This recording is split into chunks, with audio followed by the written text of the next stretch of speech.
Bharat Institute of Higher Education and Research, Chennai. Admissions open for BTech, BSc Agri, B.Pharm, Nursing, Paramedical and Arts and Science courses.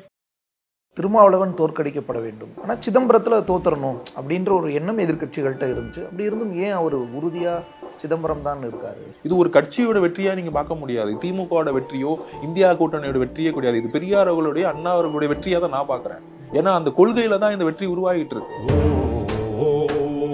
ஓட்டு வேணா போட்டுறோம், ஏரியாக்குள்ள வந்துடாதீங்க, கூட்டணி கட்சி கொடிகளோடு போனாலும் விசிக கொடி அகற்றுகிறது. சில இடங்கள்ல வாக்குகளுக்காக இப்படியான விஷயங்கள் செய்ய வேண்டிய சூழல் இருந்து அதையும் ஓவர் கம் பண்ண வேண்டி இருந்திருக்கும்ல. இவ்வளோ ஒரு அறிவு சிற்பியா இருக்கக்கூடிய தலைவர் அவர்களுக்கு இந்த பிரச்சனைனா மித்த கேண்டிடேட்ஸ்க்குலாம் எவ்வளவு பிரச்சனைகள் வரும். நீங்க அயோத்தியில ஒரு தலித் கேண்டிடேட் போட்டு வின் பண்ண வைக்கிறாங்க. அங்க சமூக கட்டமைப்பு இருக்கா? இங்க என்ன கட்டமைப்பு இருக்கு? ஒரு தலித் கம்யூனிட்டியா இருக்கக்கூடிய ஒரு அயோத்தியில ஜெயிக்கிறாரு. அதுக்கு அகிலேஷ் யாதவை பாராட்டணும். ஒரு ஓபிசி கம்யூனிட்டி இருந்தாலும் மத பெரும்பான்மைவாதத்தை தொடைத்து எரியக்கூடிய அரசியலை 95% உருவாக்கிட்டோம். ஆனா ஜாதியின் அடிப்படையில் உருவாக்கக்கூடிய தேர்தல் வெற்றிகளை இன்னும் உருவாக்கவில்லை என்பதுதான் என்னுடைய புரிதல். ஜாதி ரீதியில ஒரு வெற்றியை பெறக்கூடியவங்களே தொடைத்தெறியணும். 100% அந்த எண்ணத்தையும் மாத்தணும், தூக்கி எறியணும், உடைத்தெறியணும். தலித்துன்னு நீங்க சொல்ல வச்சுட்டா பொது தளத்திற்கு நீங்க வர முடியாதுங்கிறதுக்கான அரசியலை தான் திருப்பி திருப்பி உருவாக்கிட்டே இருக்கிறாங்க. முன்னாடி யாரெல்லாம் அதிகாரத்துல இருந்தாங்களோ அவங்களோட எதிர்ப்பு உடனடியே ஆரம்பிக்கும். அவ்வளவு சீக்கிரம் அதிகாரத்தை பகிர்ந்து கொடுக்க மாட்டாங்க. அதுக்கான போராட்டத்தை நம்ம ஆரம்பிச்சணும். அதுக்கான கட்டமைப்பு உருவாக்கணும். விசிக என்னதான் இருந்தாலும் 2 கட்சி தான், திமுக தயவு தான் நம்பி இருக்கணும். 3வது தொகுதி கூட உங்களுக்கு கிடைக்காது. ஏன் ஒரு பொது தொகுதி இல்லை? ஏன் விசிக அப்ப பொது தொகுதிக்கு வரக்கூடாதான்? அதுக்கு நம்ம ஏன் இடம் கொடுக்குறோம்? ஏன் ஒரு பொது தொகுதி கிடைக்கல? இனி வரும் காலத்தில் யாரும் கொடுத்து நாங்க வாங்கக்கூடாது. அதிகார பகிர்வு சரிசமமாக இருக்க வேண்டும் என்ற முன்னேற்றத்தோட நாங்க பயணத்தை ஆரம்பிச்சிட்டோம். ஒருத்தவங்க கொடுக்கணும், நாங்க வாங்கணுங்கிற பதிவையே நாங்க தூக்கி எறியணும் நாங்க பார்க்கிறோம். கொடுக்கப்படலைன்னா அப்படியான ஒரு இடம் கொடுக்கப்படாம விசிகா இல்லாம இனிமே எதிர்வரும் காலங்களில் ஒருத்தர் ஆட்சி அமைக்க முடியாதுங்கிறத நாங்க தெளிவா இருக்கோம். திமுக கூடயே கூட்டணி, அதுவும் 2 சீட் தனி தொகுதி தான். விசிக அதிமுக கூட போயிருந்துச்சுன்னா 4 சீட் 5 சீட் கூட கிடைச்சிருக்கலாம். பொது தொகுதி 2. இந்த ஓப்பனிங் கிடைச்சிருச்சு பாருங்க, இதுதான் பெரிய முன்னேற்றம். விசிக இல்லாம எதிர்காலத்துல ஒரு ஆட்சி அதிகாரத்தை கைப்பற்றுற சூழல் இருக்காது. விசிக மட்டும் இல்ல, கூட்டணி கட்சிகள் இல்லாமல் எந்த கட்சியும் இனிமேட்டு பெரும்பான்மையை பெற முடியாது. ஸ்ட்ராங்கான திமுக அதிமுக தனியே ஜெயிச்ச கட்சி. 2 ஸ்ட்ராங்கான கட்சிக்கு 30% மேல ஓட் பேங்க் கிடையாது. ஜெயலலிதாக்கு அப்புறம் யாரு தனியா நின்று 45% ஓட் பேங்க் ப்ரூவ் பண்ணிருக்காங்க. தனிப்பட்ட முறையில் 234 தொகுதியும் மேடம் மட்டும் தான் ப்ரூவ் பண்ணிருக்காங்க. ஸோ இனிமேல் கூட்டணிக்கு டிமாண்ட் ஆகும். 2 கட்சிகளுக்குமே கூட்டணியை சரியாக அனுசரணையாக கொண்டு போகலன்னா பிரச்சனைகள் கிரியேட் ஆகும். மிரட்டல் மாதிரி எங்களுக்கான அதிகாரம்ங்கிறது ஒருத்தர் சாதாரண அமைச்சராகிறதுக்கும் ஒரு காலங்காலமா ஒரு பிறப்பின் அடிப்படையில எப்பயுமே அடி வாங்கிட்டு இருக்க ஒருத்தர் ஒரு பவரை நோக்கி போறதுக்கான வித்தியாசம் நிறைய இருக்கு. 2 கட்சிகளும் கொடுத்துருக்கு. இதுல அமைச்சர் விசிகால இருந்து யாரும் அமைச்சர் உருவாகலையே. அதுக்கான மரியாதையும் அதுக்கான அதிகார பகிரும் நீங்கள் கரெக்டாக கொடுத்தாகணும். மரியாதையும் அதிகார பகிர்வு தலைவர் திருமாவளவன் அவர்களுக்கு அதுக்கான மரியாதையும் அதுக்கான பிரதிநிதித்துவம் ஒரு நேரத்தில் கொடுத்தாகணும். விசிகேக்கு கொடுத்தாகணும். அது எதிர்காலத்தில் நடக்கும். இது நடக்கலைன்னா நடக்கிற இடத்துல விசிக இருக்கு, நடக்கும். அவ்வளவுதான். உலக தமிழர்கள் அனைவருக்கும் வணக்கம். இன்றைய சிறப்பு நேர்காணலில் நம்மோடு இருக்கக்கூடியவர் விடுதலை சிறுத்தைகள் கட்சியின் துணை பொதுச் செயலாளர் மற்றும் தலைமை தேர்தல் வியூக பொறுப்பாளர் ஆதவ அர்ஜுன். வணக்கம் சார். வணக்கம். முதல்ல வாழ்த்துக்கள். அங்கீகரிக்கப்பட்ட கட்சியாகிறீங்க. எப்படி சாத்தியமாச்சு? இந்த வெற்றி பயணம் எப்படி இருக்குது? தேர்தல் அரசியல்ல ஒரு 25 வருஷம் மிகப்பெரிய பயணம் தலைவரோடதையும் இயக்கத்தோடதும். முக்கியமாக இந்த எலெக்ஷனில் எலெக்ஷன் ரிசல்ட் டிக்ளேர் பண்ணும்பொழுது இந்த 2 தொகுதியும் வின் பண்ணி மாநில அங்கீகாரம் வாங்கணுங்கிறது தான் தலைவரோட மட்டும் இல்லை எல்லா தொண்டர்களுடைய கட்சியோடைய முக்கியமான குறிக்கோளாக இருந்துச்சு. அதுக்கான களத்தையும் கூட்டணி கட்சிகள் மற்றும் தொண்டர்கள் எல்லாரும் சேர்ந்து ஒர்க் பண்ணோம். அதோடைய முக்கிய பங்கு, முக்கிய வெற்றி, முக்கியமான மெசேஜ். எப்பயுமே இந்தியாவில் 2014 இருந்து தமிழ்நாடு தனித்துவமான ஒரு வெற்றியை கொடுத்துட்டே இருக்கும். அது மத பெரும்பான்மை வாதத்திற்கு எதிரான ஒரு தேர்தலுடைய வெற்றியாக தான் இங்கே இருக்கும். அதோடைய வெற்றியோட தொடர்ச்சியாக இது இருந்துட்டுருக்கு. அதுலேயும் முக்கியமாக சிதம்பரத்தில் ஜாதி ரீதியான கட்டமைப்பு ரொம்ப அதிகமாக இருந்து இவருடைய வெற்றி வாய்ப்பை தடுக்கிறதுக்கு நிறைய பேர் சேருவாங்க. இதில் ரொம்ப பாசிட்டிவாக இந்த தாட்டி ஜாதிக்கும் அப்பாற்பட்டு சிந்திக்கக்கூடிய நிறைய மக்கள் சேர்ந்து இந்த வெற்றியை ஒரு ஒரு சாத்தியப்படுத்தியிருக்காங்க. கண்டிப்பாக ஒரு சமூக நீதிக்கான ஒரு வெற்றியாகவும் இதை பார்க்கப்படுறோம். சிதம்பரம் தொகுதி கடந்த முறை வாக்கு எண்ணிக்கை அப்படிங்கிறது நள்ளிரவு வரை நீண்டுச்சு. 3000 சொச்சம் ஓட்டு வித்தியாசத்தில் தான் திருமாவளவன் வெற்றி பெற்றிருந்தார். இந்த முறை 1,00,000க்கும் மேற்பட்ட வாக்கு வித்தியாசத்தில் ஜெயிக்கிறார். இந்த பெரிய மாரிஜின் அது எப்படி சாத்தியமாச்சு? ஏன்னா அதற்கு முந்தைய தடவையும் கூட ரொம்ப சொற்ப மாரிஜினில் தானே இருக்கும். அவங்க தமிழ்நாடு முழுக்க பல லட்ச ஓட்டு வித்தியாசத்தில் பல தொகுதிகளில் ஜெயித்தாலும் சிதம்பரம் அதுவும் திருமாவளவனுக்கு அந்த ஒரு சிக்கல் இருந்துச்சு. இப்படி லட்சத்துக்கு மேலே மார்ஜின் போச்சு. 2019 வந்து எல்லா தொகுதியிலும் மிகப்பெரிய வெற்றி பெறும் பொழுது தலைவர்கள் வந்து இந்த 3000 ஓட்டுங்கிறது வந்து ரொம்ப கடினமான ஒரு வெற்றி தான் அது. ஸோ அதிலிருந்து இந்த எலெக்ஷன் டிக்ளேர் பண்ணுவேன், எலெக்ஷன் முன்னாடி வரைக்கும் கூட வந்து சிதம்பரத்தில் நிற்கக்கூடாதுங்கிறது தான் எல்லாத்தோடைய பத்திரிகை ஆகட்டும், எல்லா மக்களுடைய இதுவும். ஆனால் அதில் வந்து தலைவர் திருமாவளவன் வந்து ரொம்ப தெளிவாக இருந்தார். நான் வந்து எலெக்ஷன் நின்னேன்னா நான் வந்து சிதம்பரத்தில் தான் நான் நிற்பேங்கிறத ரொம்ப ஆழமாக வந்து பதிவு பண்ணிகிட்டே இருந்தார் கடந்த 6 மாதமாகவும். அதுக்கான களத்தை வந்து உருவாக்கணுங்கிறத வந்து ஆரம்பத்திலேயே வந்து கட்சி ரீதியாக வந்து அங்கே கட்டமைப்பு உருவாக்குறதாகட்டும், அந்த பூத் லெவல் கமிட்டி மீட்டிங்ஸ் போட்டுட்டு அங்கே இருக்க தோழர்கள் வந்து ரொம்ப கடுமையாக வந்து எல்லா தெருக்களிலும், அதாவது போன தாட்டி மாதிரி நம்ம டஃப்பாக வந்து எலெக்ஷன் இருக்கக்கூடாதுன்னு சொல்லிட்டு எல்லா தோழர்களும் தெரு தெருவாக வந்து போனாங்க. முக்கியமாக சோசியல் மீடியாவுடைய இம்பேக்ட், வார் ரூம் போட்டு சோசியல் மீடியாவுடைய டீமை வந்து ரொம்ப ஸ்ட்ரென்தன் பண்ணோம். இப்போ கியூஆர் கோடை வந்து எல்லா டீ கடையிலும் மளிகை கடையிலையும் வந்து நம்ம வந்து நீங்கள் பார்த்தா தெரியும். தலைவர் வந்து திருமாவளவன் வந்து சிதம்பரத்துக்குள்ளே வரக்கூடாதுங்கிற ஒரு காலகட்டம் போய் ஏன் வரலங்கிற ஒரு காலகட்டத்துக்கு மக்கள் வந்து மனநிலை மாறுச்சு. அந்த ஒரு அதிருப்தியை வந்து வித்தின் வீக்லேயே வந்து அதை மாட்டிட்டோம். ஏன் வரல அப்படின்னா, அவர் வந்து ஒரு மக்களுக்கான பிரச்சனைகள் இந்திய அளவில் எங்கே இருந்தாலும் அவர் ஒரு பொது தளத்திற்கான தலைவர். சிதம்பரத்தோட எம்பி மட்டும் இல்லை, ஒரு கட்சியோட தலைவர் மட்டும் இல்லை, தமிழகத்திற்கு தேவையான திட்டங்களாகட்டும், இல்லை பிரச்சனைகளாகட்டும், இல்லை இந்திய அளவில் ஏற்படக்கூடிய பிரச்சனைகளாகட்டும், மத பெரும்பான்மைவாதமோ இல்லை மணிப்பூர் பிரச்சனையோ எல்லா இடத்துலையும் அவர் குரல் வந்து எல்லா இடத்துலையும் இருக்கக்கூடிய ஒரு சந்தர்ப்பத்தினால அவருடைய பயணம்ங்கிறது வந்து தமிழகம் நோக்கிய பயணம் மட்டுமல்ல, இந்திய அளவிலுடைய பயணம். அவர் வந்து சாதாரணமாக எம்பி ஜெயிச்சுட்டு அவர் வந்து ரெஸ்ட் எடுக்கக்கூடிய தலைவர் கிடையாது ஆக்சுவலாக. ஸோ மக்களோட வந்து அவருடைய பயணம் இருந்துகிட்டே இருக்குங்கிறத பதிவு பண்ணோம். அந்த மக்களும் அதை வந்து கரெக்டாக அதுக்கப்புறம் புரிய ஆரம்பித்தாங்க. பிரச்சாரத்துக்கு போகும்போது மக்கள் எல்லாரும் அவரை பார்த்த உடனே வந்து ரொம்ப அரவணைச்சாங்க. சில பேர் உரிமையாகவே கேட்டாங்க, நீ ஏன் வரமாட்டேங்கிறீங்க அப்படின்னு. அவரே ஓப்பனாக சொன்னார், இந்த ரீசன் தான் நான் வர முடியல, நான் இனி வரும் காலத்தில் நாங்கள் வந்து கண்டிப்பாக உங்களை வந்து எவ்ரி 6 months வந்து நான் பார்த்து இங்கான பிரச்சனைகளுக்கும் நான் வந்து குரல் கொடுப்பேன்னு வந்து அவர் பதிவு பண்ணார். அதுக்கான செயல் திட்டத்தையும் இப்போ உருவாக்கிட்டு இருக்கோம். இயல்பாக திருமாவளவன் தோற்கடிக்கப்பட வேண்டும், சிதம்பரத்தில் எப்படியாது மற்ற தொகுதி ஏதோ ஒன்று, ஆனால் சிதம்பரத்தில் தோத்துறணும் அப்படின்ற ஒரு எண்ணம் எதிர்கட்சிகள்கிட்ட இருந்துச்சு. அவங்க அதற்காகவே சிலர் எஃபர்ட் எடுத்தெல்லாம் அவங்கவுங்க தன்னால் முடிஞ்ச வேலைகள்லாம் செய்கிறதெல்லாம் பார்த்து வந்தோம். சோசியல் மீடியாஸ்லேயும் அதற்கான வேலைகளை எல்லாம் செஞ்சுருந்தாங்க. அதை தாண்டி இப்படி ஒரு சிக்கல் இருக்குது. ஏற்கனவே ஒரு 3000 சொச்சம் ஓட்டு வித்தியாசத்தில் தான் ஜெயிச்சிருக்கோம், நள்ளிரவு வரைக்கும் போகுது, கடுமையான போட்டி, கடுமையான இது, எதுக்கு வேறு தொகுதிக்கு மாறிக்கலாமேன்னு கட்சியினரே கூட ஆலோசனை சொல்லியிருக்கலாம். அப்படி இருந்தும் ஏன் அவர் உறுதியாக சிதம்பரம் தான் இருக்காரு? அவருக்கு சிதம்பரத்தில் ஒரு எமோஷன் இருக்கு. அவருடைய ஆரம்ப காலகட்டத்தில் தேர்தல் அரசியலிருந்து அவர் வந்து அந்த காட்டுமன்னார் கோயிலில் இருக்கட்டும், அவருடைய உணர்வு வந்து அந்த மண் சார்ந்து வந்து அவர் சிதம்பரத்துலேருந்து இருக்கிறதுனால அவர் ரொம்ப கனெக்டடாக பார்க்குறாரு எப்பயுமே. ஆக்சுவலாக அவருடைய முதல் வெற்றி அந்த மாதிரிலாம் கனெக்டடாக பார்க்கும்போது அவருக்கு ஒரு என்ன சொல்கிறது, அந்த தொகுதியை மீறி அவரால் பெருசாக அவர் யோசிக்க முடியல. ரெண்டாவது இந்த இடத்துல களத்தை வந்து மாற்றி அமைச்சோம். கண்டிப்பாக கூட்டணி கட்சிகளுடைய ஒர்க் வந்து ரொம்ப பெரிய ஒர்க். கண்டிப்பாக இருந்துச்சு. இந்த தாட்டி வந்து முக்கியமாக வந்து இந்த தொகுதி வந்து பிஜேபி கேட்டு வாங்கினதா நான் தெரிஞ்சுக்கிட்டேன். ஆரம்பத்திலே தெரிஞ்சுக்கிட்டோம் நாங்கள். கண்டிப்பாக வந்து பெரும்பான்மைவாதம் பேசக்கூடிய மதவாதத்தை வந்து இவர் பயங்கரமாக வந்து எதிர்த்து நின்றுட்டே இருக்காரு, ஜாதி கட்டமைப்பு எதிர்த்து நிற்கிறார். ஸோ இவரை தோக்கடிச்சா, ஏன்னா சிதம்பரம் வந்து ஆன்மீகம் கோயில்கள் அதிகமாக இருக்க ஏரியா. ஸோ அந்த இடத்துல வந்து பிஜேபி நின்னா ஆன்மீகம் சார்ந்திருக்கவங்க ஓட் போடுவாங்கிற ஒரு தாட்டோட தான் வந்து பிஜேபி வந்து இங்கே நின்னாங்க. ஸோ அந்த ஒரு இம்பேக்ட்லேயும் ப்ளஸ் அதிமுகவும் வலுவாக இருக்கக்கூடிய ஏரியா.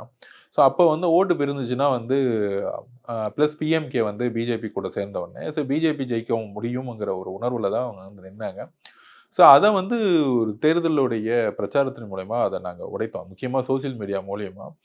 ஸோ என்னதான் வந்து இங்கே ஆன்மீகமாக இருந்தாலும் தலைவர் அவர்கள் வந்து ஆன்மீகத்திற்கு எதிரானவர் கிடையாது, ஆக்சுவலாக இந்துக்களுக்கு எதிரானவர் கிடையாது, மதம்ங்கிறது அரசியலுக்குள்ள வரக்கூடாது, ஆட்சி அமைப்பு கட்டமைப்புல வரக்கூடாதுங்கிறத வந்து அவர் வந்து உறுதிப்படுத்துறாரு தவிர, இந்துக்களுக்கு எதிரானவர் கிடையாது, முஸ்லிம்களுக்கு மட்டும் ஆதரவானவர் கிடையாதுங்கிறத அவருடைய செயல் திட்டம் மூலியமா, அவருடைய பேச்சுக்கள் மூலியமா சோசியல் மீடியால நாங்க ரீச் பண்ணோம். இந்து பெரும்பான்மைவாதத்துக்கு எதிரானவரே தவிர, பிராமணத்துவத்துக்கு எதிரானவர் தவிர, பிராமணர்களுக்கோ இல்ல மற்ற ஜாதிய ஜாதிகளுக்கோ அவர் எதிரானவர் கிடையாதுங்கிறத ரொம்ப ஆழமா பதிவு பண்ணோம். முக்கியமா அவர் ஓபிசி ரிசர்வேஷனுக்காக எவ்வளவு குரல் கொடுத்திருக்கிறாரு அதுங்கிறதும் ரொம்ப ஆழமா கேம்பெயின்ல பதிவு பண்ணோம்.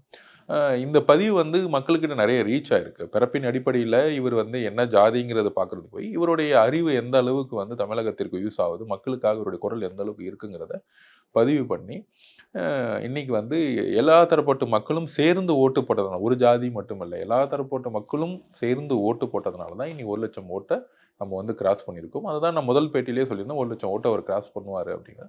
இது வந்து எல்லா தொண்டர்களுடைய உழைப்பு. ஏன்னா 25 வருஷமா மாநில கட்சி ஆகணும் அப்படிங்கிற ஒரு தேடல் வந்து எல்லா கட்சி தொண்டர்களுக்கும் இருந்துச்சு. அந்த உழைப்பு, கூட்டணி கட்சியுடைய பலம் பிளஸ் தமிழகத்தில் இந்து பெரும்பான்மைவாதம் நுழையக்கூடாதுங்கிற மக்களுடைய ஒட்டுமொத்த முடிவு 2014 இருந்து எடுத்த முடிவு இன்றைக்கும் ரொம்ப சாலிடா பெரியார் கொள்கையிலும் அம்பேத்கர் கொள்கையோடைய வெற்றியை தான் இதை பார்க்குறேன். ஆனால் சார், நம்ம என்னதான் இப்படியாக விஷயங்கள் சொன்னாலும் ஊர்களில் இன்னும் சாதி இருக்குது. நீங்கள் ஆரம்பத்திலே சொன்ன மாதிரி பல இடங்களில் திரும்ப வரக்கூடாதுன்னு சொன்ன நிலைமை போய் அவர் ஏன் வரலைன்னு கேட்குற இடம் வந்திருக்குன்னு சொல்லியிருந்தீங்க. இன்னமும் அது இருக்கும் பல இடங்களில். ஓட்டு வேணால் போட்டுறோம், ஏரியாக்குள்ளே வந்துடாதீங்க அப்படின்னு பிரச்சாரத்துக்கு நீங்கள் வரணுன்ற, அது நாசுக்கா கூட சொல்லியிருப்பாங்க, வரணுன்ற அவசியம் இல்லைன்னு. அந்த சுச்சுவேஷன் இன்னும் இருக்குதானே. அப்போ அது எதிர்கட்சிகளுக்கு ஈஸி தானே. திருமாக்கா போய் போட போகிறீங்க, அதுக்கு நம்ம கட்சிக்காரங்களுக்கு போடுங்கன்னு அவங்களால ஈஸியாக பாக்கெட் பண்ணியிருக்க முடியல. அதை எப்படி முறியடிச்சிங்க? கண்டிப்பாக நீங்கள் சொல்கிற மாதிரி ஜாதி கட்டமைப்பு வந்து அளவுக்கு அதிகமாக இருக்குது. அது வந்து தேர்தல் பிரச்சாரத்தில் நாங்கள் பூத் வைஸ் நாங்கள் பார்க்கும்பொழுது, இப்போ நீங்கள் பார்த்தீங்கன்னா இந்த தேர்தலையே வந்து ஜெயங்கொண்டத்துலையும் அரியலூர்லையும் பார்த்தீங்கன்னா அதிமுக வந்து உங்களுக்கு வந்து லீடிங் அதிகம். ஸோ இந்த 1 லட்சம் ஓட்டு நாங்கள் வெற்றி பெற்றிருந்தாலும் இந்த 2 இடத்துல வந்து காஸ்ட் கன்சாலிடேஷன் சொல்லிட்டு மாறுது ஆக்சுவலாக. ஸோ இதை வந்து அரசியலோட வெற்றிக்காக இன்னும் வந்து இந்த ஜாதிய கட்டமைப்பை இன்னும் ஆழமா வச்சுட்டு இருக்காங்க. மக்கள் மாறணும்னு நினைச்சா கூட தேர்தல் அரசியல் வந்து ஜாதி ரீதியான கட்டமைப்பை எப்படி வந்து பிஜேபி வந்து இன்னைக்கு வந்து இந்து பெரும்பான்மைவாதம் பேசி வெற்றி பெற முடியும்னு நினைச்சு ஒரு கட்டமைப்பை வந்து உங்களுக்கு உருவாக்குனாங்களோ, நார்த் பெல்ட்ல வந்து உருவாக்குனாங்களோ, அதே மாதிரி இங்க ஜாதி கட்டமைப்பை மூலமா வெற்றி பெற முடியும்னு இன்னும் இங்க இருக்கக்கூடிய பல தலைவர்கள் உறுதியா நம்பிக்கிட்டு இருக்காங்க. அதனாலதான் அந்த கட்டமைப்பு இன்னும் ஸ்ட்ராங்கா இருக்கு. அந்த கட்டமைப்பை உடைக்கணும்னா மார்ட்டின் லூதர் கிங் சொன்ன மாதிரி தான், நான் ஒருவேளை இந்த சமூகத்தோடைய தவறை, அதாவது வெள்ளையின மக்கள் வந்து நான் பிறப்பின் அடிப்பில் உயர்ந்தவன்கிற ஒரு தாட்டை நான் உடைக்காம விட்டுட்டேன்னா இந்த சமூகம் இன்னும் 1000 வருடங்களுக்கு அப்படியே தான் போகும். அதுக்கான சுமையை நான் எடுத்துக்கு ரெடின்னு தான் அவர் கேம்பெயின் பண்ணாரு. ஆக்சுவலி பிரச்சாரத்தை ஆரம்பிச்சார். அந்த பிரச்சாரத்தை தலைவர் அவர்கள் வந்து 30 வருஷமா கொண்டு போயிட்டு இருக்காரு. ஆனா இதை வந்து இன்னும் தீவிரமான பிரச்சாரமா எதிர்காலத்துல நம்ம கொண்டு வரணும். விசிகாவுடைய கட்டமைப்பையும் கட்சியுடைய கட்டமைப்பை வந்து ரொம்ப ஸ்ட்ரென்தன் பண்ணி, சோசியல் மீடியாவும் ஸ்ட்ரென்தன் பண்ணி இந்த ஜாதி கட்டமைப்பை தேர்தல் அரசியல் கொண்டு வருவது தவறுங்கிற ஒரு விஷயத்தை எதிர்காலத்தில் பதிவு பண்ணக்கூடிய ஒரு கட்டமைப்பை உருவாக்கணுங்கிறதுல தலைவரும் கட்சியும் இன்னைக்கு ரெடியா இருக்கு. என்ன சார், இதற்கு முந்தைய தேர்தல்கள் கூட பல இடங்களில் கூட்டணி கட்சி கொடிகளோடு போனாலும் சில இடங்களுக்கு போகும்போது விசிக கொடி அகற்றுகிறது, விசிக கொடி இல்லாமல் போகிறது, இது செய்திகளாக நம்ம பலமுறை பார்த்துருந்தோம். அந்த சுச்சுவேஷன்ஸ் தான் இன்னும் இருக்குது. என்னதான் கூட்டணி, அது சமூக நீதினு பேசி நம்ம கட்டமைச்சாலும் சில இடங்களில் வாக்குகளுக்காக இப்படியான விஷயங்கள் செய்ய வேண்டிய சூழல் இருந்திருக்கும். இப்போ அதையும் ஓவர் கம் பண்ண வேண்டி இருந்திருக்கும்ல. கண்டிப்பாக ஒரு சில வில்லேஜுக்கு போகணும்னு நினைக்கும் பொழுது வந்து மக்கள் ஜாதியின் அடிப்படையில் வந்து நீங்கள் வரக்கூடாதுன்னு சொல்கிறது, அது மாதிரி அவரை வந்து இது வந்து தலைவர் திருமாவளவன் மட்டும் பார்க்கக்கூடாது. இது ஒரு பிறப்பின் அடிப்படையில் ஒரு உருவத்தை, இவ்வளோ ஒரு அறிவு சிற்பியாக இருந்து அம்பேத்கர் அவர்களுக்கு இந்த பிரச்சனை நடந்திருக்கு, இவ்வளோ ஒரு அறிவு சிற்பியாக இருக்கக்கூடிய தலைவர் அவர்களுக்கு இந்த பிரச்சனைனா மித்த கேடடர்ஸ்க்குலாம் எவ்வளோ பிரச்சனைகள் வரும், அதுதான் நம்ம உள்வாங்கி பார்க்கணும். ஒரு இவ்வளோ பெரிய தலைவை, இவ்வளோ பெரிய ஆளுமை, ஒரு கட்சியோட தலைவர் ஒரு பிரச்சாரத்துக்கு போகும்போது சில ஊர்களில் இல்லை நீங்கள் வராதிங்க அப்படின்னு ஒரு ஏற்பட்ட காலங்கள்லாம் இருந்துட்டுக்கூடிய இடத்துல இருக்குன்னா அரசியல் ரீதியாக இயக்கக்கூடிய சக்திகள் இன்னும் ஜாதிய கட்டமைப்பை இன்னும் பிடிச்சி வச்சிருக்காங்க. ஸோ மக்களுக்கு வந்து எங்களை பொறுத்த வரைக்கும் மக்கள் வந்து மாறக்கூடிய மனநிலை இருந்தாலும் அந்த கூடிய அரசியல் தேர்தல் அரசியலோட வெற்றி ஜாதியின் அடிப்படையில் உருவாக்கணும்னு நினைக்கிறதுங்கிறதும் ஒரு சனாதானம் தான் நாங்கள் பதிவு பண்றோம். ஆக்சுவலா எப்படி வந்து இந்து முஸ்லீம் வந்து சனாதானத்தோடைய அடிப்படைன்னு சொல்றோமோ, பெரும்பான்மை பேஸ் பண்ணி வந்து எலெக்ஷன் சிஸ்டத்தை வின் பண்றது தவறுங்கிறோமோ, அதேமாதிரி ஜாதியின் அடிப்படையில வின் பண்றதும் எதிர்கால சமுதாயத்திற்கு ஒரு மிகப்பெரிய அழிவுங்கிறத நாங்க நல்லா புரிஞ்சுக்கிட்டு இருக்கோம். அதுக்கான பிரச்சாரம் எதிர்காலத்துல தலைவர் தலைமையில வந்து நடக்கும். இவ்வளவு சிக்கல் இருக்கிற ஒரு கட்சி, இவ்வளவு சிக்கல் இருக்கக்கூடிய ஒரு சூழல், தேர்தல் களம், எளிதான இடங்கள் பல இடத்துல இருந்திருக்கும், பல கட்சிகள் இருந்திருக்கும், செல்லக்கூடிய வாய்ப்பு, அது ஒரு ஸ்ட்ராட்டஜிஸ்டாகவும் சரி, இல்லை ஒரு அரசியல்வாதியாகவும் சரி, ஏன் அப்போ விசிகா ஏன் இந்த சுமைகளை நம்ம வந்து தலையில வைத்து கொள்ளணும், இப்படியான சிக்கல்களை ஏன் எதிர்கொள்ளணும்? இல்லை, நான் இது ஆரம்பத்திலே நான் பதிவு பண்ணிட்டேன். இப்போ நீங்கள் வந்து எல்லா பெரிய கட்சிகளுக்கும் ஒரு போராட்டம் இருந்து எல்லாரும் ஒரு கம்ஃபர்டபுள் ஜோன் போயிட்டாங்க. அதான் கம்ஃபர்டபுள் ஜோன் போயிருந்தா நீங்க இன்னும் கம்ஃபர்டபுளா வேலை செய்யலாம். இல்ல இங்க கஷ்டப்பட வேண்டியிருக்கும்ல. கஷ்டம்ங்கிறது கிடையாது. நீங்க இப்போ அப்படி பார்த்தீங்கன்னா, நான் ஒண்ணே திருப்பி திருப்பி கேட்பேன். அம்பேத்கர் அவர்கள் வந்து படாத கஷ்டமா? நீங்க வந்து ஒரு ஸ்காலர்ஷிப் மூலியமா அவர் படிக்க போறாரு. உங்களுக்கு தெரியும், சிறு வயதுல இருந்தே அவர் பல அவமானங்களை படுறாரு. படிக்க முடியல, ஒரு இடத்துக்கு போக முடியல, கஷ்டப்பட்டுட்டாரு. ஒரு ஸ்காலர்ஷிப் கிடைக்குது. ஒரு ஸ்காலர்ஷிப் கிடைச்சி லண்டன் போறாரு. அவர் வந்து அங்கே டாக்டரேட் முடிச்சுட்டு ஏன் இந்தியா வரணும்? அங்கேயே ஒரு சந்தோஷமா ஒரு கல்யாணம் பண்ணி அங்கே லண்டன்ல இருந்தாலே ஒரு பெரிய உங்களுக்கு வந்து இன்கம் எக்கனாமிக்கலாக அவர் டெவலப் ஆகிருக்கலாம். அவர் அங்கே இருந்திருந்தாலே சாதிய கட்டமைப்பு அங்கே இல்லாமல் இருந்திருந்தா அவருக்கான மரியாதை பயங்கரமாக கிடைச்சிருக்கலாம். ஏன் இங்கே ஃபைட் பண்ணி ஒரு லா மினிஸ்டர் ஆகி ஏன் இந்திய அரசியல் சாசனத்தை உருவாக்கணும்? நான் திருப்பி திருப்பி சொல்றதா, என்னுடைய பிரச்சனைகள், என்னுடைய சிறு வயதுல எனக்கான இழப்புகள் மிகப்பெரிய இழப்புகள்.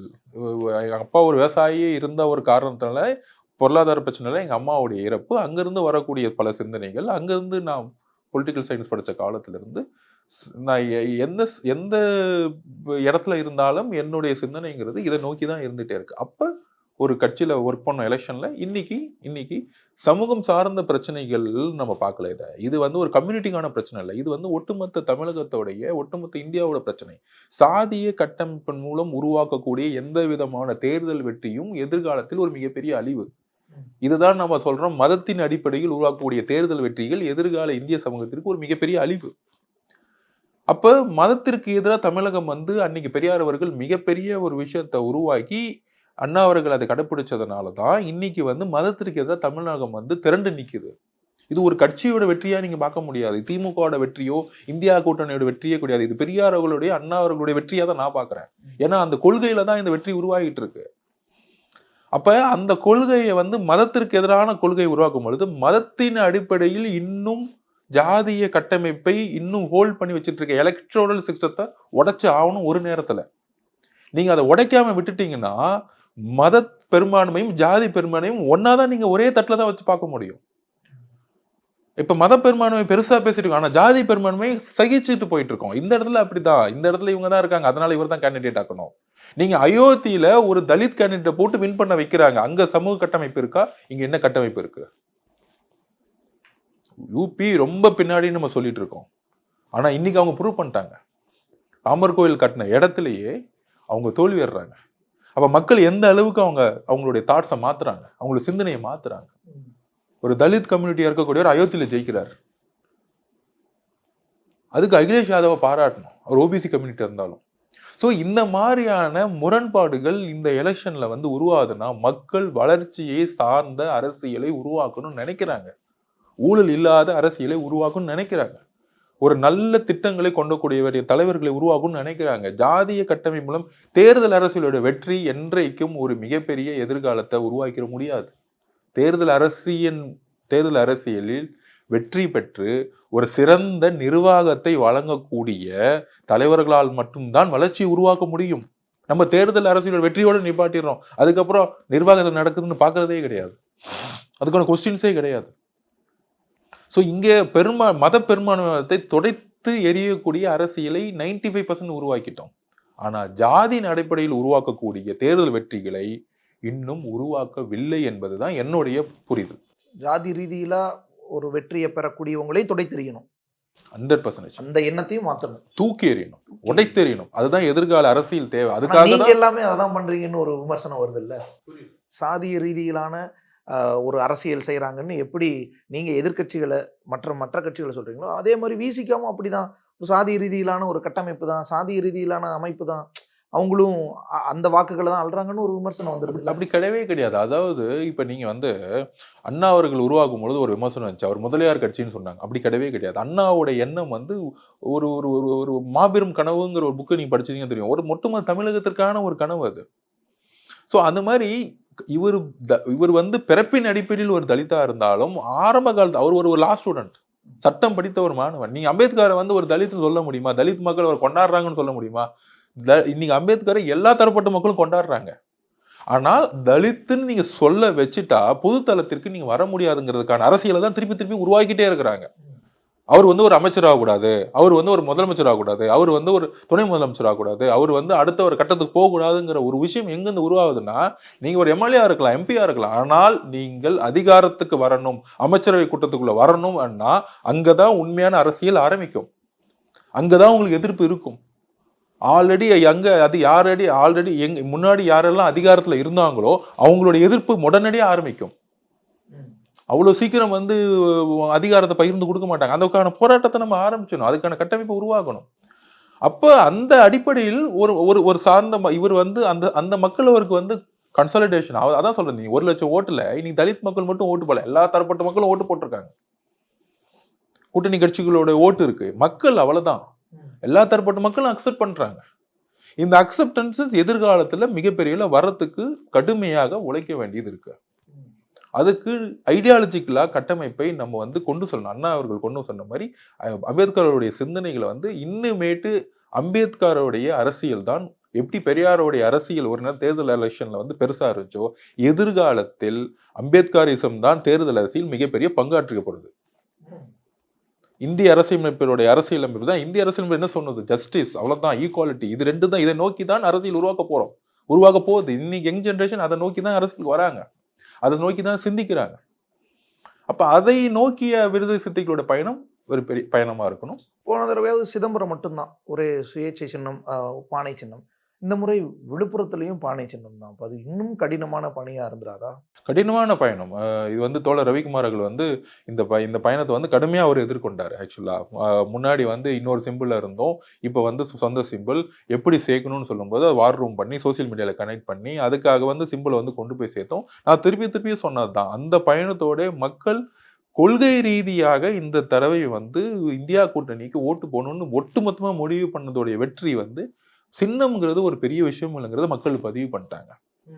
இன்னைக்கு வந்து நீங்க வந்து சீமான் அவர்களே எக்ஸாம்பிள் எடுத்துக்கலாம். ஒரு சின்னம் எதிர்பார்க்கிறாரு, இல்ல அந்த சின்னம் கொடுக்கனாலும் ஒரு ஷார்ட் டைம்ல 10 நாள்ல வந்து கொண்டு போய் சேர்க்க முடியுது இல்ல. 8% ஓட் பேங்க் 30 லட்சம் 35 லட்சம் வாங்குறாருல, அங்கீகாரம் கட்சி ஆயிடுறாங்கல்ல. சோ இன்னைக்கு இருக்கிற சோசியல் மீடியா உலகத்துல நம்ம வந்து சின்னத்தை கொண்டு போய் 10 நாள்ல சேர்த்துடலாம். அது மக்கள் அங்கீகரிச்சதுக்கான நோக்கம் இந்தியா கூட்டணி மத பெரும்பான்மைக்கு எதிராக வெற்றி பெறணுங்கிற ஒரு ரீசனோட தான் இந்த வெற்றி அமைஞ்சிச்சு. அதை வந்து ஆரம்பத்துல அந்த ஒரு ஃபர்ஸ்ட் வீக்ல அந்த பயம் இருந்துச்சு. அதுக்கப்புறம் அந்த பயத்துல இருந்து அவர் விடுபட்டு அவரும் 1 லட்சம் ஓட்டுல வெற்றி பெறும்னு நினைச்சோம். கொஞ்சம் மார்ஜின்ல அவர் விடுபட்டார். அது மிகப்பெரிய வெற்றி தோழரோட. பயம் இருந்துச்சு. ஃபர்ஸ்ட் எப்படி வந்து சேர்க்க போறோம், ஏன்னா சிதம்பரத்துல ஆல்ரெடி நாங்க நிறைய வந்து பானை சேர்ந்தது ஆல்ரெடி கொண்டு போய் சேர்த்திருந்தோம். இது வந்து விழுப்புரத்துல புதுசு. அதுக்கப்புறம் கரெக்டாக வந்து தோழமை கட்சிகள் ஆகட்டும் எல்லாரும் சேர்ந்து செய்த பணி வந்து ஒரு மிகப்பெரிய வெற்றியாக அமைந்தது. சிதம்பரம் குறித்து பேசிட்டு இருந்தபோது அண்ணாமலை அவர்களாகட்டும், தேசிய தலைவர்கள்ல இருந்து வந்ததாகட்டும், எல்லோரும் வந்து திருமா தோற்கடிக்கப்படணும்னு பல பிரச்சாரங்களை முன்னிறுத்தியிருந்தாங்க. வேலூர்ல இருந்து வேட்பாளரை இறக்கியிருந்தாங்க. ஃபெமிலியர் அவங்களும் நல்ல பிரச்சாரங்களை முன்னெடுத்திருந்தாங்க.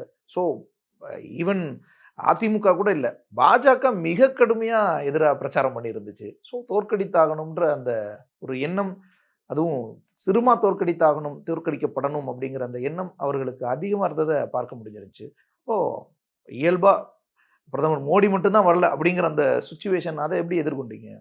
இல்லை, இது மொதவே எங்களுக்கு தெரியும் கண்டிப்பா வந்து பிஜேபி இந்த தொகுதியை டார்கெட் பண்ணும் அப்படின்னு. பிகாஸ் அவங்க எதிர்பார்த்து தான் இருந்தோம். அதுக்கான கட்டமைப்பை உருவாக்கணும்னு முதல்ல வந்து அதனால தலைவர் வந்து தேர்தல் வீக் தலைமை பொறுப்பாளராக போட்ட உடனே அவர்கிட்ட நான் வந்து பதிவு பண்ணது, அதிகமான கோயில்கள் இருக்க இடத்துல நீங்க வந்து பேசின பழைய முறையில் நீங்க வந்து இந்து பெரும்பான்மை வாதத்துக்கு எதிராகவும் பேசக்கூடிய வீடியோக்களை வந்து தவறுதலாக எடிட் பண்ணி அவங்க வந்து பயன்படுத்துவாங்க. பயன்படுத்துவாங்கிறத நாங்கள் ரொம்ப தெளிவாக இருந்தோம். அதே நேரத்தில் இவர் வந்து எந்த கோயில்களுக்கும் எதிரான கிடையாது. இவர் வந்து பொதுவாகவே கோயிலில் கூப்பிட்டாங்கன்னா கோயில் போவார், விபூதி வச்ச விபூதி வச்சுக்குவார். தனிப்பட்ட முறையில் நம்பிக்கை வேற. ஆனால் ஒரு பிரதிநிதியா, மக்கள் பிரதிநிதியாக போகும்போது எல்லா தரப்பட்ட மக்களுக்கான நம்பிக்கைகளை கூடிய மரியாதை கொடுக்கக்கூடிய தலைவராக வந்து நாங்கள் வந்து அதுக்கான வீடியோஸ், அதுக்கான ப்ரொஜெக்ஷன்ஸ் அதை வந்து நாங்கள் வந்து கரெக்டாக வந்து பிரச்சாரத்தை வந்து நாங்கள் வந்து நிறைய மாற்றணும். அவங்க தனிப்பட்ட தாக்குதல்களில் வந்து ஈடுபடுத்தாங்க. நாங்கள் வந்து ஐடியாலஜிக்கல் கேம்பெயின்ஸை வந்து கொண்டு போனோம். எதற்காக நம்ம வந்து குரல் கொடுக்குறோம், எதற்காக வந்து இங்கே பிஜேபி ஜெயிக்கக்கூடாது, எதற்காக வந்து இந்தியா கூட்டணி ஜெயிக்கணும், என்னென்னலாம் அட்மினிஸ்ட்ரேட்டிவ்ல இஷ்யூ நடந்துச்சு, ஜிஎஸ்டியில் என்னென்ன இஷ்யூஸ் நடந்திருக்கு, தொழில்கள் என்னென்ன பிரச்சனை நடந்திருக்கு, ஆன்மீகத்தினுடைய என்னுடைய பங்கு என்ன, ஆன்மீகம்ங்கிறது எப்பயுமே ஏன் வந்து நிர்வாகத்துக்குள்ளே வரக்கூடாது அப்படிங்கிறத வந்து பதிவு பண்ண கேம்பெயின் பண்ண மக்களுடைய புரிதல் வந்து ரொம்ப ஆழமாக இருந்துச்சு. இது ஆல்ரெடி மக்கள் புரிஞ்சிருந்தாங்க. ஆக்சுவலாக என்னதான் வந்து ஆன்மீகம் இருந்தாலும் ஆன்மீகத்தில் இருக்கக்கூடியவங்க வந்து நம்ம மக்கள் வந்து ரொம்ப தெளிவாக இருக்கிறாங்க. ஆன்மீகமும் அரசியலும் கலக்கக்கூடாது. அந்த பாயிண்ட் ஆஃப் வியூவில் நம்ம வந்து பிஜேபியை 3வது இடத்துக்கு அனுப்பிச்சோம். ஆனால் ஒரு பிரச்சாரத்தை முன் வச்சுருந்தாங்க. விசிகா என்னதான் இருந்தாலும் 2 கட்சி தான், திமுக தயவை தான் நம்பி இருக்கணும். 3வது தொகுதி கூட உங்களுக்கு கிடைக்காது, 2 தொகுதி தான் உங்களுக்கு அப்படின்னு கடுமையான போராட்டங்களையும் திருமாவர்கள் முன்னெடுத்திருந்தார். பேச்சுவார்த்தைகளில் நாங்கள் 3 கேட்டிருக்கோம், 3ல் தான் உறுதியாக இருக்கிறோம், ஒருவேளை 2 கொடுத்தா அப்படிங்கிற கேள்வி கூட இல்லை 3 கொடுப்பாங்க, இப்படி தான் கடந்து போனார். ஆனால் கடைசி நேரத்தில் 2க்கு ஒத்துக்கிட்ட ஆக வேண்டிய சூழல் வந்துருச்சு. ஸோ ஏன் ஒரு 3க்கான அந்த போராட்டம், ஒரு கூடுதல் தொகுதி வாங்கணுன்ற அந்த போராட்டம், அது ஆதவ அர்ஜுனுக்காக தான்ற ஒரு விஷயங்கள் எல்லாமும் பேசப்பட்டிருந்துச்சு. இல்லை, ஆக்சுவலாக வந்து இது வந்து முடிஞ்சு போன ஒரு சப்ஜெக்ட்.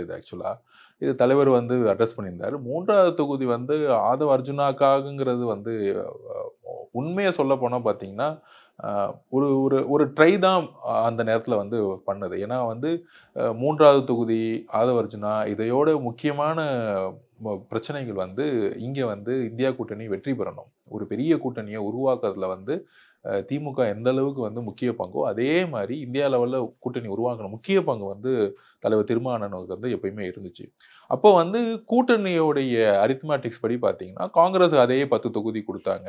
இன்னும் சொல்ல போனால் வந்து 2 தொகுதி வந்து சொந்த சிம்மில் நிற்கும் பொழுது எந்த தொகுதியும் இல்லாத ஒரு அண்டர்ஸ்டாண்டிங்கில் தான் தலைவர் வந்து இல்லை, நம்மளுடைய குறிக்கோள் வந்து 24ல் இந்தியா கூட்டணி வெற்றி பெறணும், நம்ம வந்து 2 தொகுதி எங்களுடைய முக்கியமான குறிக்கோள் 2 தொகுதியை வெற்றி பெற்று அங்கீகாரம், மாநில அங்கீகாரம் பெறணும் அப்படிங்கிற ஒரு குறிக்கோளோட நாங்கள் அது வந்து ஒரு பெரிய இஷ்யூவாவோ இல்லை ஒரு பெரிய இதுவாகவே நம்ம யோசிக்கல. இது போராட்டமும் கிடையாது, பொதுவாகவே வந்து ஒரு ட்ரை பண்ணது தான்.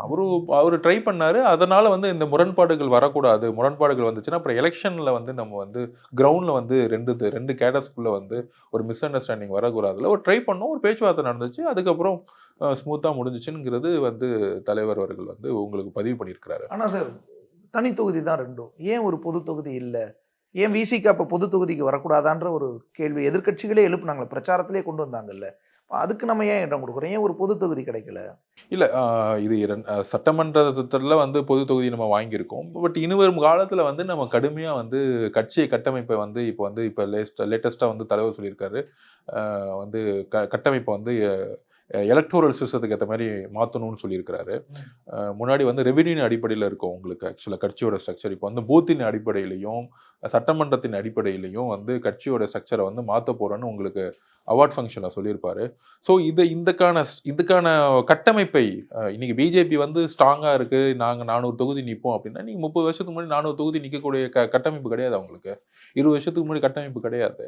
இன்னைக்கு கட்டமைப்பை உருவாக்கி தான் அவங்க வந்து இந்த இடத்த அடைஞ்சிருக்காங்க. ஸோ அப்போ நம்ம வந்து இன்னும் கட்டமைப்பை உருவாக்கணுங்கிறத வந்து தலைவர் வந்து தலைவர்களும் தோழர்களும் புரிஞ்சுக்கிட்டு அதுக்கான ஃபோக்கஸ் இருக்கும். 2026ல் ஒரு மிகப்பெரிய ஒரு அதிகாரத்தை நோக்கி நாங்கள் வந்து கண்டிப்பாக போவோம். அதுக்கு இதெல்லாம் ஏற்பாடுகள் தான்.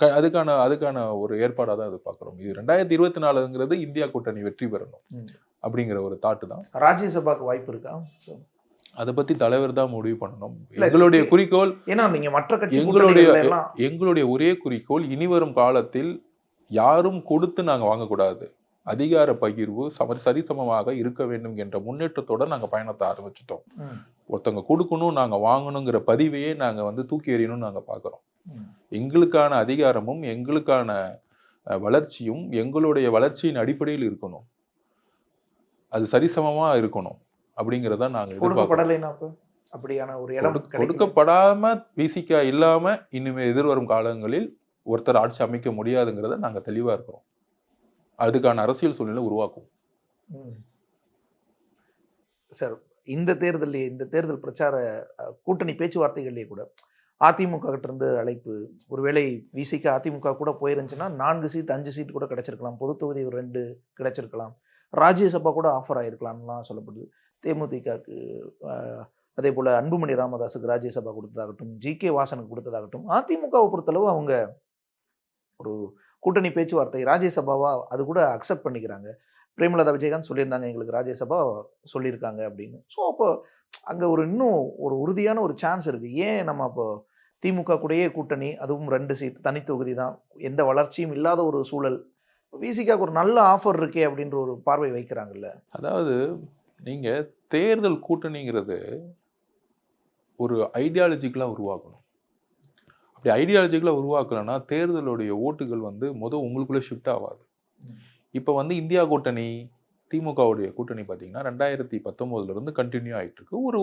ஒரு விஷயத்துக்காக போராடுறோம். மத பெரும்பான்மைவாதம், பிஜேபி, அவங்க சென்ட்ரலில் செய்யக்கூடிய ஆட்சி முறைகள், அவங்க கொண்டு வர பாலிசிஸு, அவங்க சிஏ கொண்டு வந்தாங்கன்னா எதிர்த்து நிற்கிறோம், ஜிஎஸ்டி கொண்டு வந்தாங்கன்னா எதிர்த்து நிற்கிறோம். இந்த மாதிரியான போராட்டங்களில் நாங்கள் ஒன்றா நின்று தேர்தலை கொண்டு போகும்பொழுது கேடஸ் லெவலில் ஃபங்க்ஷன் ஒன்றா பண்ணுறோம். அதிமுக பிஜேபி விட்டு இப்போ தான் வெளியே வராங்க. ஸோ சந்தேகத்தன்மை இருந்துச்சு. ஆனால் இந்த எலெக்ஷனில் என்னை பொறுத்த வரைக்கும் திரு எடப்பாடி அவர்களை மிகப்பெரிய அளவில் பாராட்டணும். ஏன்னா பிஜேபியோட இருந்தால் எதிர்காலத்தில் அரசியலே இல்லைங்கிறத அவர் புரிஞ்சுக்கிட்டு அந்த ஒரு விஷயத்தை முன்னெடுத்தார். பார்த்தீங்கன்னா அதுவே அவரோட வெற்றி. இந்த தோல்வி வரும்னு அவர் முன்னாடி தெரிஞ்சிருக்கலாம், கூட்டணி வராதுன்னு தெரிஞ்சிருக்கலாம். ஆனால் அவர் எடுத்த முடிவு 2026க்கான தேர்தலுக்கான ஒரு முன்னேற்பாடாக தான் அவர் விட்டுட்டு வெளியே வர்றாரு. இன்னைக்கு சர்வேல சொல்லலாம் பிஜேபி அதிமுக பிஎம்கே ஒன்னா இருந்தாங்கன்னா 20 தொகுதி ஜெயிச்சிருப்பாங்க. ஆனால் மாநிலத்தை ஆளணும், முதலமைச்சர் ஆகணும்னா பிஜேபியோட கூட்டணி இருந்தால் ஆள முடியாதுங்கிறது அவருக்கு நல்லா தெரியுது. இது மேடம் ஜெயலலிதா மேடமுக்கும் தெரிஞ்சிச்சு. அதோடைய கண்டினியூட்டி தான் அவர் இந்த முடிவு எடுத்தார். இல்லைன்னா அவரோட சேர்ந்துருக்கலாம். எவ்வளவோ அழைப்பு கடைசி வரைக்கும் வந்துச்சு. அவங்க அதிமுகவும் அதிமுக கேடர்ஸும் ரொம்ப தெளிவாக இருக்காங்க. 2026 நாங்கள் ஆட்சி அமைக்கணுங்கிற ஒரு விஷயத்துக்காக தான் இந்த எலெக்ஷனே அவங்க பெருசா யோசிக்கல. நீங்க இன்னைக்குமே 21% அவங்க ஓட் பேங்க மெயின்டைன் பண்ணியிருக்காங்க. அதிமுக வலுவில்லாமலாம் கிடையாது. இன்றைக்கும் ஜெயலலிதா மேடமும் கருணாநிதி சாரும் இல்லாத ஒரு 2021 தான் பெஸ்ட் எலெக்ஷன். அதுல 33% ஓட் பேங்கை பதிவு பண்ணியிருக்காங்க. 2019 19% தான் ஓட் பேங்க் பதிவு பண்ணாங்க. இன்னைக்கு 21% ஓட் பண்ணுறாங்க. ஸோ இன்னும் 24 மாசத்துல என்ன வேணா நடக்கலாம். கட்சி வலுவிழந்து போச்சுலாம் சொல்லவே முடியாது. அதுக்காக தான் அந்த 26 டார்கெட்டுக்காக தான் இன்னைக்கு ஓப்பன் பண்ணி வச்சுட்டாரு. நாங்க பிஜேபியோட எந்த காலத்திலையும் சேர மாட்டோம், யார் வேணா வரலாம். இந்த ஓப்பனிங் கிடைச்சிருச்சு பாருங்க, இதுதான் பெரிய முன்னேற்றம். நீங்க திமுகவும் அதிமுகவும் இருக்கணும். திராவிடம் பேசக்கூடிய அரசியல ஜாதி இருக்கக்கூடாதுங்கிறது எங்களுடைய போராட்டம். திராவிட அரசியல் மதத்தை மதத்தை தெளிவா எதுக்குறோம். ஜாதி அரசியல இன்னும் ரொம்ப ஸ்ட்ராங்கா எதுக்கணுங்கிறது தான் எங்களுடைய அரசியலுடைய முக்கியமான தெளிவு.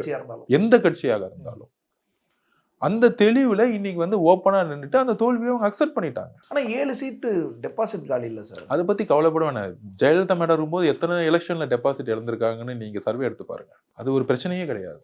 டெபாசிட் இழக்கிறது திமுகவும் டெபாசிட் இழந்திருக்கு. நீங்க ஆர்கே நகர் எலெக்ஷன்ல திமுக டெபாசிட் இழந்துச்சு. அன்னைக்கு பெரிதும் எதிர்பார்த்தாங்க, யாருமே இல்லை திமுக ஜெயிக்கணும்னு. ஏன் இந்த திமுக டெபாசிட் இழந்துச்சு? திமுக காணா போயிடுச்சா?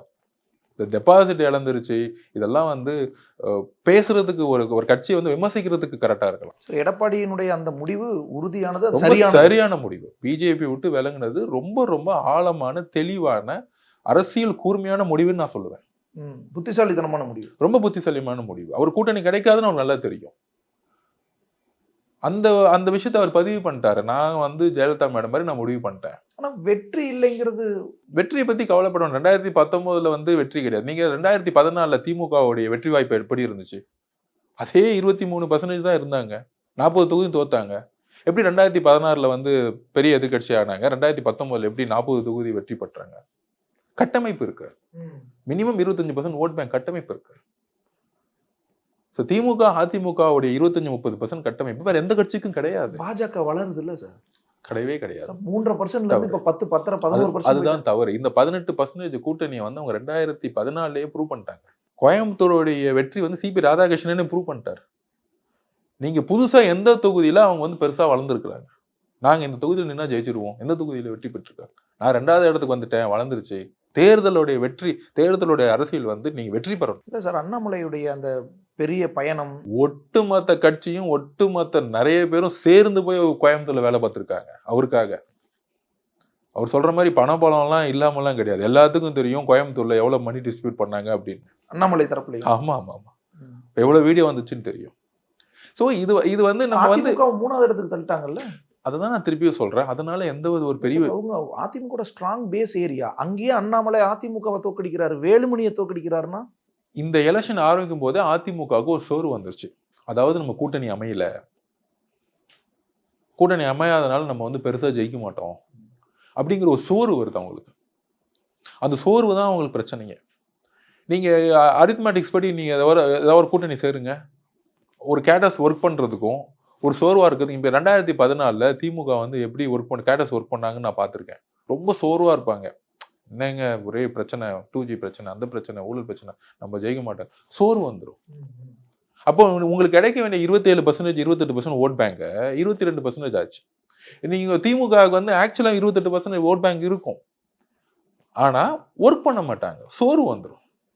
ஒரு சோர்வுனால வந்து குறையிறது விஷயமே தவிர, இது வந்து நீங்க கரெக்டா வந்து இப்ப இன்னுமேட்டு பாருங்க, எனக்கு நம்பிக்கை இருக்கு இந்த நெக்ஸ்ட் 18 மாசத்துல அதிமுக வேற மாதிரி ஒரு நல்ல ஒரு ஸ்டாண்ட் எடுப்பாங்கன்னு எனக்கு ஒரு நம்பிக்கை இருக்கு.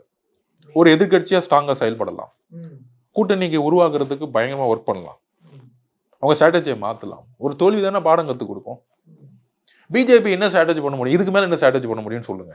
பிஜேபியோட ஸ்ட்ராட்டஜி தான் இது. இனிமேட்டு பிஜேபினால என்ன கூட்டணி உருவாக்க முடியும்னு நினைக்கிறீங்க? நீங்க அதிமுக பக்கம் போகணும்னு நினைக்க முடியுமா? பேர் வராங்களா? இதுக்கு மேல பிஜேபி நம்பி பிஜேபி கிட்ட இருக்க கூட்டணி ஃபோர்ஸபிள் அலைன்ஸ், கம்பல்ஷன். நீங்க பிஎம்கே காரண்டே கேட்டு பாருங்க, எதுக்குங்க சேர்ந்தாங்கன்னு கேட்பாங்க. பிஎம்கேக்கே பிடிக்காது, கேடஸுக்கே பிடிக்காது, ஏங்க உங்களை சேர்ந்தாங்க? சந்தோஷமா சேர்ந்த மாதிரி ஏதாச்சும் இருக்கா? உங்களுக்கு பிஜேபியோட ஓட்டு பிஎம்கேக்கு சேர்ந்துச்சு, பிஎம்கேவோட ஓட் பேங்க் பிஜேபி போயிருக்கும், சேர மாட்டாங்க. கேடஸ் லெவலில் சேர மாட்டாங்க. எவ்வளவு டஃப் கொடுத்தாங்க சௌமியா அன்புமணி. அது பியூர்லி பிஎம்கே ஆல்ரெடி தருமபுரி தனியா நின்று ஜெயிச்சாரு போன 30. உங்களுக்கு போன 30 பாஜக கூட்டணி அவரோட சொந்த பலம். அது உங்களுக்கு தருமபுரியில பிஜேபிக்கு கேடஸ் இருக்காங்கன்னு சொல்ல முடியுமா? அரசியல் தெரிஞ்சவங்க யாருமே சொல்ல மாட்டாங்க. பூத் லெவலில் கூட அவங்க ஆள் கிடையாது. பாமக ஓட்டு தான், பாமக ஃபுல் ஓட்டு. அது அதுலயே அரூர் வரும்போது ஃபுல் ஓட்டு ஷிஃப்ட் ஆயிருச்சு. விசிகேயோட ஓட்டு ஷிஃப்ட் ஆனதுனால தான் அவங்க லாஸ்ட் ரவுண்ட்ல அவங்க தோத்தாங்க. இது தெரிஞ்சது தான். போய் அரூர் ஓட்டை போய் எடுத்து பாருங்க. லாஸ்ட்ல அரூர் ஓட்டு வரும்போது தோத்துட்டாங்க. விசிகே ஓட்டு ஷிஃப்ட் ஆயிடுச்சு. அப்படி விசிகே ஓட்டால தான் தர்மபுரியில திமுக அப்படி சொல்ல முடியாது. அதாவது ஒரு கம்பைனா ஒரு கூட்டணி இருக்கிறது அது ஒரு பங்கு இருக்குங்கிறேன். நீங்க வந்து ஒரு கூட்டணி இப்ப திமுக கம்யூனிஸ்ட் எல்லாரும் இருக்கிறோம். அப்போ அந்த மேடம் வந்து உங்களுக்கு லீடிங் திடீர்னு லோ வருது, லீடிங் வருது, மேடம் வராங்க. திடீர்னு அரூர்ல வரும்பொழுது ஃபுல் ஓட்டு அப்படியே 70% ஓட்டு திரும்பும் பொழுது அவங்க அப்படியே டாப் அவுட் வராங்க. அப்பனா அந்த கூட்டணியோடைய பேலன்சிங் சிஸ்டம் தான் நான் சொல்றேன். அப்ப கூட்டணி வந்து சரியா அமையாதனால அவங்க சோர்ந்துட்டாங்க. சோர்ந்ததுனால வந்து நீங்க வந்து அவங்க வந்து காணா போயிட்டாங்க. அப்பெல்லாம் இதுக்கு மேல ரொம்ப கடினமான எலெக்ஷன் 96 பார்க்காத தோல்வியா அதிமுக? அதிமுகவே இல்லைன்னு சொல்லிட்டாங்க 96 ரிசல்ட்ல. மேடம் ஜெயலலிதாவே தோல்வி விட்டுறாங்க. அந்த மாதிரி தோல்வியா நான் வந்து இந்த எலெக்ஷன் நான் பார்க்கவே இல்லை. ஜெயலலிதாக்கு ஏற்பட்ட தோல்வி கூட இல்லை. அந்த தோல்வி கிடையாது. இங்க மேடம் வந்து எவ்வளவோ தோல்வியை பார்த்துட்டு திருப்பி வந்து ரீஸ்ட்ரக்சர் பண்ணி டக்குன்னு வந்துட்டாங்க. அந்த மாதிரி ரீஸ்ட்ரக்சர் அவங்களால செய்ய முடியுங்கிற நம்பிக்கை எனக்கு இருக்கு. அதுக்கான கட்டமைப்பு அதிமுகவில் இன்னும் உயிர்ப்போட இருக்கு. அந்த உயிர்ப்பு எங்கிருந்து நான் பாக்குறேன்னா, 2021 கடுமையா நாங்க வேலை செஞ்சோம். திமுகவில் பிரசாந்த் கிஷோர் வந்தோம், நாங்க ஒர்க் பண்ணோம், எல்லாரும் ஒர்க் பண்ணோம். ஆனா 33% ஓட் பேங்க் வரும் நாங்க எதிர்பார்க்கவே இல்லை. நாங்க எதிர்பார்த்தது 22 to 23 ஓட்% தான் வரும் நாங்க எதிர்பார்த்தோம். ஏன்னா தலைமை மேல பயங்கரமான அதிருப்தி, ஊழல் குற்றச்சாட்டுகள், 10 வருஷம் ஆன்டி இன்கம்பன்சி, பாஜக கூட்டணி, சென்ட்ரல்ல ஃபுல் சப்போர்ட் இருக்கு. எல்லாமே இருந்து தனிப்பட்ட முறையில் 33% ஓட் பேங்க் ஒரு கட்சிங்கிறது ஒரு பெஸ்ட் கட்சியாக நாங்கள் பார்க்குறோம். நான் இந்த கேள்வி கேட்டது வந்து அதிமுகன்ற ஒரு ஆஃபர் இருந்துச்சே, அதை விட்டுட்டு ஏன் 2 சீட்ல திமுகவுடைய முடங்கிக்கிட்டீங்கன்னு. எங்களுக்கான ஒரு காசு இருந்துச்சு. மத பெரும்பான்மைவாதத்துக்கான அரசை அவங்களும் எதிர்ப்பு தானே உருவாக்க பண்ணீங்கன்னாங்க. இல்ல அது கடைசி நிமிஷத்துல தானே வெளியே வந்தாங்க. உங்களுக்கு வந்து ஒரு ஸ்ட்ராங் ஃபோர்ஸாவே இல்ல. அப்ப பிஜேபி கொண்டு வந்த எவ்வளவு பாலிசியில அவங்க வந்து குரல் மாத்தி கொடுத்தாங்க. அதுதானே வந்து உங்களுக்கு அவங்க மேல நம்பிக்கை இழந்துச்சு. ஜிஎஸ்டிக்கு எதிராக அவங்க என்ன குரல் கொடுத்தாங்க, சிஏக்கு எதிராக என்ன குரல் கொடுத்தாங்க, சிஏக்கு ஆதரவு வச்சு எப்படி அவங்க ஓட் போட்டாங்க. இதுதானே பல பிரச்சனைகள். ஆக்சுவலா அந்த பாலிசிஸ் பிஜேபியோட பாலிசிஸுக்கு பெரும்பான்மைவாதத்துக்கான ஆதரவான பாலிசி கொண்டு வரும் பொழுது, தமிழ்நாட்டுக்கு எதிரான பாலிசிஸை கொண்டு வரும் பொழுது என்ன எதிர்ப்பு தெரிவிச்சாங்க. அந்த எதிர்ப்புல தான் நாங்க ஒன்றிணைகிறோம். திமுகவோட கூட்டணிங்கிறது வந்து மத பெரும்பான்மை மட்டும் கிடையாது, தமிழகத்திற்கு எதிரான எல்லா கொள்கைகளுக்கு எதிரான ஒரு கூட்டணி உருவாகுது. அப்ப அது தேர்தலில் வெற்றி பெறுது. அந்த இதுல லிஸ்ட்லயே இப்பதான் அவங்க வந்து அந்த தவறை புரிஞ்சுக்கிட்டு வராங்க. ஓகே, அவங்க ஒவ்வொரு தவறான புரிஞ்சுங்க. ஆமா, நாங்க ஏன் சிஏ நீங்க ஆதரவு தெரிவிச்சோம், தெரியாம பண்ணிட்டோம். இன்னைக்கு அவங்க உணர்றாங்க தவற. அந்த தவறை உணர்ந்துட்டாங்கிறதுக்கான வெளிப்பாடாதான் நாங்க பாக்குறோம். அவங்க உறுதியா நின்றுட்டாங்க இந்த எலெக்ஷன்ல. இந்த தேர்தல்ல நின்று தான் 15 தொகுதி ஜெயிச்சிருக்கலாம். ஆனா அந்த அந்த மேடம் ஜெயலலிதா மேடம் நீ சொன்னாங்களே, எதிர்காலத்தில் எப்பொழுதும் நாங்க பிஜேபியோட உறவு கிடையாதுன்னு சொன்ன ஸ்டாண்டை இன்னைக்கு எடுக்கிறாங்க. அதுக்கான தெளிவு இப்ப வரும்பொழுதுதான் இன்னுமேட்டு வந்து மித்த கட்சிகள்லாம் யோசிக்கும் எந்த மாதிரி அரித்மெட்டிக்ஸ் போங்கிறது எதிர்காலத்துல தான் தெரியும். ஸோ அப்போ விசிகா இல்லாமல் எதிர்காலத்தில் ஒரு ஆட்சி அதிகாரத்தை கைப்பற்றுற சூழல் இருக்காது. விசிகே மட்டும் இல்ல, கூட்டணி கட்சிகள் இல்லாமல் எந்த கட்சியும் இன்னுமேட்டு வந்து பெரும்பான்மையை பெற முடியாது. சார், ஸ்ட்ராங்கான திமுக அதிமுக தனியே ஜெயிச்ச கட்சி. 2 ஸ்ட்ராங்கான கட்சிக்கு 30% மேல ஓட் பேங்க் கிடையாது. தனிப்பட்ட முறையில மேடம் ஜெயலலிதாக்கு அப்புறம் யாரு தனியா நின்று 45% ஓட் பேங்க் ப்ரூவ் பண்ணியிருக்காங்க. 41% மேடம் மட்டும்தான் ப்ரூவ் பண்ணியிருக்காங்க. தனிப்பட்ட முறையில் 234 தொகுதியும் மேடம் மட்டும்தான் ப்ரூவ் பண்ணியிருக்காங்க. வேற யாருமே இது வரைக்கும் நீங்க காமராஜர் காலத்திலிருந்து ஏன் ராஜாதி காலத்திலிருந்தே கூட்டணி ஆட்சி இல்லாமல் உருவாகல. 30%ஓட சேர்ந்து 13-14% சேர்ந்து தான் வந்து மெஜாரிட்டி வந்து ஒரு கட்சி தாண்டி இருக்குமே தவிர ஒரு கட்சி தனிப்பட்ட முறையில் 45% தாண்டினது கிடையாது. நீங்க மெஜாரிட்டிங்கிறது 125 118 தாண்டிட்டீங்கன்னா மெஜாரிட்டின்னு சொல்றீங்க. எந்த கட்சியும் 41% 42% தனிப்பட்ட முறையில் தாண்டினதில்லை. அப்ப கூட்டணியோட யுகம் இன்னுமேட்டு ஸ்டார்ட் ஆக போகுதுன்னு யுகம் அந்த இராவே ஸ்டார்ட் ஆகுது. ஒரு பெரிய பிம்பம் மோடியே நீ கூட்டணி கட்சிக்குள்ள போயிட்டாரு. தமிழகத்தில் இனிமேட்டு கூட்டணி யுகம் இல்லாமல் இனிமேட்டு யாராலையும் முதலமைச்சர் ஆக முடியாது. இதுதான் இன்னைக்கு இருக்கிற உண்மையான சிச்சுவேஷன். இதுதான் டேட்டா. சார், 2016 விசிகா எடுத்த ஸ்டாண்ட் மாதிரி இருக்கே சார். 2016 ஸ்டாண்ட் வந்து எடுத்த ஸ்டாண்ட் நல்ல ஸ்டாண்ட். ஆனால் கேப்டன் விஜயகாந்த் அவர்களுக்கு 10% ஓட் பேங்க் இருந்துச்சு. அதுதான் நான் சொல்ல வரேன். அவருக்கு 20% ஓட் பேங்க் இல்லை. இப்ப 2 கட்சிகளுக்கு மட்டும்தான் இங்க 25-30% ஓட் பேங்க் இருக்கு. வேற யாருக்கு இன்னும் 25-30% ஓட் பேங்க் ப்ரூவ் ஆகல. ஸோ இனிமேட்டு கூட்டணிக்கு டிமாண்ட் ஆகும். இந்த 2 கட்சிகளுக்குமே கூட்டணியை சரியாக அனுசரணையா கொண்டு போகலன்னா பிரச்சனைகள் கிரியேட் ஆகும். மிரட்டல் மாதிரி இருக்கே சார். இல்ல இது வந்து டேட்டா பேஸ் பண்ணி சொல்றேன் நான். அதுக்கான மரியாதையும் அதுக்கான அதிகார பகிர்வும் நீங்கள் வந்து கரெக்டாக கொடுத்தாகணும். மரியாதையும் அதிகார பகிர்வும். ஆமா, ஒரு கட்சிக்கு. ஆமா, ஒவ்வொரு கட்சிக்கான அதிகாரத்தை கொடுத்தாகணும். இன்னைக்கு சந்திரபாபு நாயுடு அவர்களுக்கு மரியாதை எப்படி இருக்கு, அதேதான் தமிழகத்துல உருவாகணும்.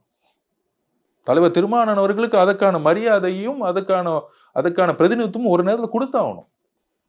விசிகேக்கு கொடுத்தாகணும். அது எதிர்காலத்தில் நடக்கும். அப்படி நடக்கலைன்னா நடக்கிற இடத்துல விசிகா இருக்கும். நடக்கும், அவ்வளவுதான். நடக்கிற இடத்துல அப்படிங்கிற அந்த ஒரு அத்தாரிட்டியா நாங்க பேசல. நடக்கணுங்கிறது தான் எங்களுடைய அரசியல். அதுக்கான பயணத்தை நோக்கி தான் நாங்க போவோம். அதுதான் தலைவரோட விருப்பமும். ஏன்னா எங்களுக்கான அதிகாரம்ங்கிறது வந்து ஒருத்தர் சாதாரண அமைச்சர் ஆகிறதுக்கும் ஒரு காலங்காலமா ஒரு பிறப்பின் அடிப்படையில எப்பயுமே அடி வாங்கிட்டு இருக்க ஒருத்தர் வந்து ஒரு பவரை நோக்கி போறதுக்கான வித்தியாசம் நிறைய இருக்கு. 2 கட்சிகளும் கொடுத்துருக்கு. 3-4 அமைச்சர்கள் ஒவ்வொரு இதுலயும் அமைச்சர். விசிகால இருந்து யாரும் அமைச்சர் உருவாகலையே. விசிகால இருந்து இல்ல, எங்களுக்கான அமைச்சர்களை உருவாக்கணும். எதிர்காலத்துல எங்களுக்கான பிரதிநிதித்துவம் வேண்டும். கூட்டணி கட்சிக்கான பிரதிநிதித்துவம் வேண்டும். மோடியே இன்னைக்கு 8 அமைச்சர்களை ஒதுக்கும் பொழுது தமிழக அரசியல எதிர்காலத்துல கண்டிப்பாக ஒரு கூட்டணி ஆட்சி அமைப்பு தான் உருவாக்க முடியும். Bharat Institute of Higher Education and Research, Chennai. Admissions open for BTech, BSc Agri, BPharm, Nursing, Paramedical and Arts and Science courses.